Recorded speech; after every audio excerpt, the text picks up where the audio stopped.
রাধে রাধে বন্ধুরা, কেমন আছেন সবাই? ফিরে আসলাম প্রতিদিনের ডেলি ব্লগ নিয়ে। আজ প্রচুর পরিমাণে রোদ, প্রায় 50 ডিগ্রি সেলসিয়াসের কাছাকাছি আজকে হচ্ছে গরম পড়েছে। সকালবেলা ঘুম থেকে উঠে আজ প্রথমে ঠিক করলাম সমস্ত জামাকাপড়গুলো কেচে দেবো, যাতে তাপমাত্রাটা একটু কম আসে। রোদের তাপমাত্রাটা যদি একটু কম আসে, ভিজে জামাকাপড় দিলে তাহলে যেন একটু শান্তি শান্তি মনে হয়। সেই জন্য যতগুলো জামাকাপড় ছিল মোটামুটি টুকটাক দু একবার ব্যবহার হয়েছে বা ব্যবহার হয়নি, সেগুলোকে ভিজিয়ে আজকে দিয়ে দিলাম এই দেখো শুকনো করতে।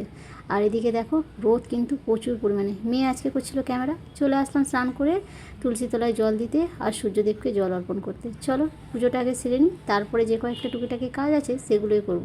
আর এদিকে দেখো আমি কিন্তু পুজো করতে ব্যস্ত, মেয়ে আজকে করছে ভিডিও। মেয়ের যেহেতু এখন স্কুল ছুটি আছে, ক্যামেরা ধরার মতো একজন আছে, আর কোনো অসুবিধা হয় না। ক্যামেরাটাকে কোথায় রাখবো বা কীভাবে ভিডিও করব বা স্ট্যান্ডটাকে লাগাতে হবে, কেউ বা চলে আসবে স্ট্যান্ডটা আবার সরাও, এরকম আর এখন আর অসুবিধা হয় না। যেহেতু আজকে সোমবার মানেই শিবের পূজা, তো আমার বাড়িতে যেহেতু শিবলিঙ্গ রেখেছি, অনেকেই বলে বাড়িতে শিবলিঙ্গ রাখতে নেই, কিন্তু আমার এই শিবলিঙ্গটা আনার পরে আমার বাড়িতে কিন্তু কোনো ক্ষতি হয়নি, বাড়িতে শান্তিই আছে বলতে গেলে হয়।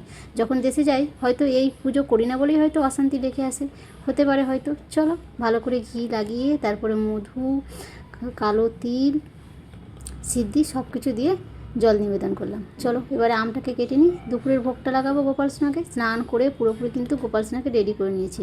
আজকে দেবো আম, চিড়ে আর চিনি, এইভাবে মাখিয়ে আজকে দুপুরে গোপাল সোনাকে ভোগটা দেওয়া হবে। গরম যেহেতু খুব পড়েছে, এখানে আমও কিন্তু প্রচুর পরিমাণে এসেছে মার্কেটে। তোমাদের দাদাভাই কালকে আমটা নিয়ে এসেছিলো, আমগুলো খেতে কিন্তু খুব মিষ্টি ছিল। গোপাল সোনার জন্য সব কিছু খাবার কিন্তু আগে থেকেই আমরা কিনে নিয়ে এসে আগে রাখি, তারপরে আমরা প্রতিটা খাবার খাই। চলো এখন ভোগটা নিবেদন করে দিই। গোপাল সোনা কিন্তু পুরোপুরি রেডি। চলো আরতিটা আগে সেরে নিই, তারপরে পড়বো ভাগবত গীতা।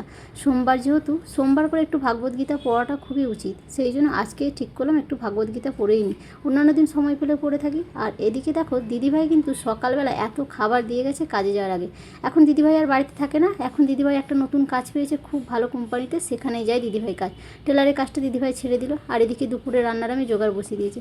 দেশ থেকে আনা থারকুল পাতাগুলোকে ভাবলাম একটু ভালো করে বেছে নিই। অনেক দিন তো হলো, কিছু কিছু পাতা দেখলাম শুকিয়ে এসেছে, এই আজকে আর পাতাগুলো রাখবো না, সবগুলো বেছেই যদি রান্না করে ফ্রিজে রেখে দিই তবু দু একদিন খাওয়া যাবে, নাহলে শুকিয়ে গেলে সবই হয়তো ফেলে দিতে হবে।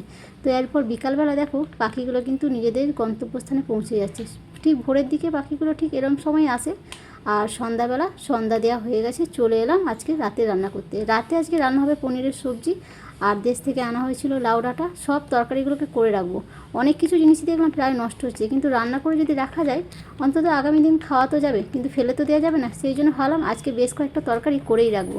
আর এদিকে দেখো পনিরটা তোমাদের দাদাভাই কালকে নিয়ে এসেছিলো, রান্না করার সময় হয়নি। আজও যদি রেখে দিই কাছ থেকে এসে অনেক বকাবকি শুনতে হবে। পনিরটা রান্না করব মেয়ের জন্য, আর সবজি ডাল ভাত করব আমাদের দুজনের জন্য। চলো পনিরটাকে কেটে নিই। পনির কাটতে আমার আবার খুব ভালো লাগে, পনির খাওয়ার থেকে পনির কাটতে আমার ভীষণ ভালো লাগে। পনির রান্না করার আগে যদি একটু সিদ্ধ করে নাও, তারপরে যদি ভেজে রান্না করো, এর টেস্টও কিন্তু খুব ভালো হয়, আর এর কিন্তু কোনো রকম গ্যাস গন্ধও ছাড়ে না। একবার তোমরা এইভাবে করে দেখো।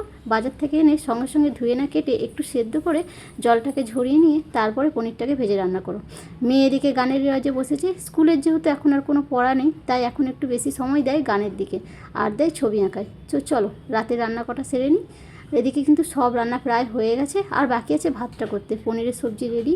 আর এদিকে দেখো লাউ ডাঁটার একটা তরকারি করেছি, মেয়ের জন্য করেছি দুটো রুটি, আর এদিকে হচ্ছে ডাল। আর একটু ভাত করে নিলেই তোমার দাদাভাইয়ের আমার হয়ে যাবে। রাতে বানিয়ে নিলাম লেবুর আচার। চলো ভিডিও আর বড় করলাম না। আপনারা সবাই সুস্থ থাকুন, ভালো থাকুন। ফিরে আসছি আগামীকাল, আর এভাবেই আমার পাশে থাকুন। রাধে রাধে।